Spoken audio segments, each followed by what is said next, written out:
Okay, so today we're doing something a little bit different. Mm-hmm.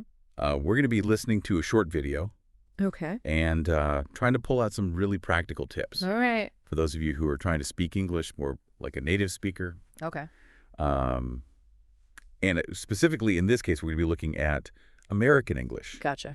And this is a video from Alex and Jamie, Mm-hmm. who run a fantastic YouTube channel Yeah. where they help people with their accents. I've seen it. And they also have some content on other aspects of English as well. Cool.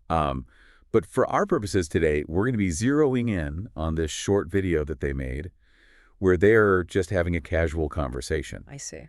And we're going to try to figure out like what makes it sound so natural, Right. and how we can apply some of the things that they do to our own English. Yeah. Makes sense. So what should we be listening for here? So, I think the main thing to listen for is just the overall flow of the conversation. Okay. You know how they kind of bounce back and forth? Right. And also the kinds of words and phrases that they use. Right. You know, because it's a very informal setting. Yeah.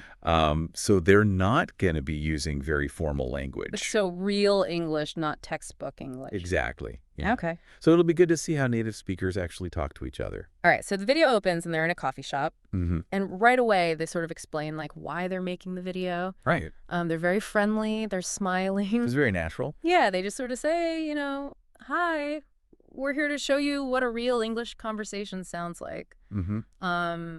What do you notice about that initial interaction? Well, I think it's interesting how they kind of jump right in. Yeah. You know, there's not a lot of small talk. Right. They just get straight to the point. But it doesn't feel rude. No, it doesn't feel rude at all. Right. I think it's just because they're so friendly and relaxed. Yeah, they're smiling and they're kind of making eye contact. Mm-hmm. So it just feels very natural. Yeah. All right, so then they go to order their coffee. Okay. And I think this is a great example of like Yeah. really simple everyday language that can be really useful. For sure. So Alex says, "I'll have a medium latte, please." Okay. And Jamie says, "And I'll take a cappuccino extra foam." All right. What jumps out at you about those phrases? Well, first of all, I notice that they both use the contraction "I'll," Right. which is very common in spoken English. Yes, very natural. Yeah, you wouldn't really say "I will" in that situation Exactly. unless you're trying to be very emphatic. Right. And then I also noticed that they're both very polite. They say "please," Mm-hmm. but they're not overly formal. Exactly. It's like the perfect balance of politeness and casualness. Right. Yeah.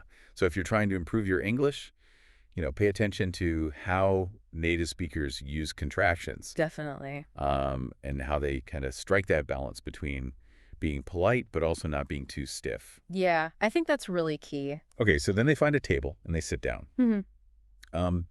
And Alex kind of kicks off the main topic of conversation. Okay. And she does it in a really smooth way. How does she do it? She says, "So Jamie, I heard you went hiking last weekend. How was it?" All right.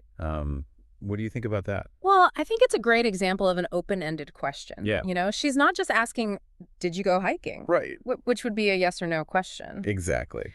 She's asking, how was it? Yeah. Which invites Jamie to kind of share more about her experience. And it gives Jamie a chance to take the conversation in a certain direction. Exactly. And Jamie's response, I think, is also really interesting. What does she say? She says, "Yeah, it was awesome. We went to this trail up in the mountains. The views were incredible." So she's clearly enthusiastic Yeah. about the hike, Mm-hmm. but she's not using very formal language. Right. It's like, awesome and incredible are very strong positive words, Yeah. but they're not overly formal. They're not like magnificent or breathtaking. Exactly, yeah. And then Alex jumps in and she says, "That sounds amazing. I've been wanting to go hiking, but I haven't had the time." So she's kind of relating to Jamie's experience. Yeah, she's finding common ground. Mm-hmm. And this is something that I think is really important in conversations, Oh, for sure. is that you're not just waiting for your turn to talk. Right. You're actually listening to what the other person is saying, Mm-hmm. and you're trying to find ways to connect with them. And build on it. Yeah, and then after that, Alex says, "I know I really need to, maybe we can plan a trip together sometime." So she's taking that shared interest Yeah. and turning it into a concrete plan. Exactly, and I think this is the great example of how conversations can kind of move forward organically. Yeah. It's not like they had to sit down and say like, "Okay, What are we going to talk about today? Right. It's much more natural than that. Yeah, it just kind of flows from one thing to the next. So then Jamie goes on to describe the hike in a little bit more detail. What kind of details does she give? Well, she talks about how steep the trail was, Okay. and how rewarding it was to get to the top. Mm-hmm. And she mentions seeing some deer and some birds. Oh, nice. Yeah, and she also talks about that feeling of peace that you get when you're out in nature. Yeah, I love that. Yeah, me too. Mm-hmm. And I think it's really interesting how she includes those sensory details. Yeah. You know, she's not just saying, oh, it was a nice hike. Right. She's actually describing what she saw and what she felt. Mm-hmm. And I think that makes the story much more engaging Definitely. for the listener. Yeah, you feel like you're right there with her Exactly. on the trail. Okay, so then Jamie shares this little anecdote. What's the anecdote? She says, there was this one part where the trail was really narrow, and I almost slipped. But luckily, I caught myself. So a little bit of drama. Yeah, but she tells it in a very casual way. Mm-hmm. Like it's not a big deal. And I think that makes it even funnier. Right. Because you can kind of imagine her like almost slipping and then catching herself at the last minute. Yeah, and then Alex responds with, oh, wow, that's scary. So she's showing empathy. Yeah, she's not making light of it. Mm-hmm. And I think that's another important part of conversation is being able to kind of read the other person's emotions. Yeah, definitely. And respond appropriately. Okay, so they've talked about the hike. Yeah. How do they wrap up the conversation? Well, Alex says, well, I should probably get going. I have some errands to run. That's a pretty typical way to end a conversation. Yeah, it's a very natural way to signal that you need to leave. Mm-hmm. And then Jamie says, yeah, me too. It was great catching up. So they're both kind of acknowledging that the conversation is coming to an end. Mm-hmm. But they're also reinforcing that positive connection. Exactly. And then they circle back to the hiking plan. Oh, right. And Alex says, definitely, let's plan that hiking trip soon. Mm-hmm. And Jamie says, for sure, I'll text you some dates. So they're leaving the conversation with a concrete plan. Exactly, which is a nice way to kind of provide closure. Yeah, for sure. And then they say goodbye. How do they say goodbye? Alex says, sounds good. See you later. Mm-hmm. And Jamie says, bye.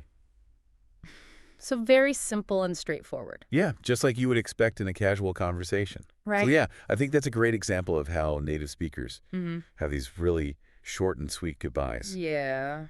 Okay, so we've listened to this short conversation. Mm-hmm. What are some of the key takeaways that our listeners can apply to their own English? Well, I think the biggest takeaway is that natural conversation is not about speaking perfectly.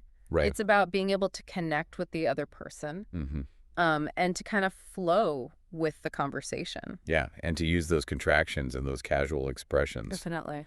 and to not be afraid to kind of jump in and share your own thoughts and experiences. Yeah, I think that's really important.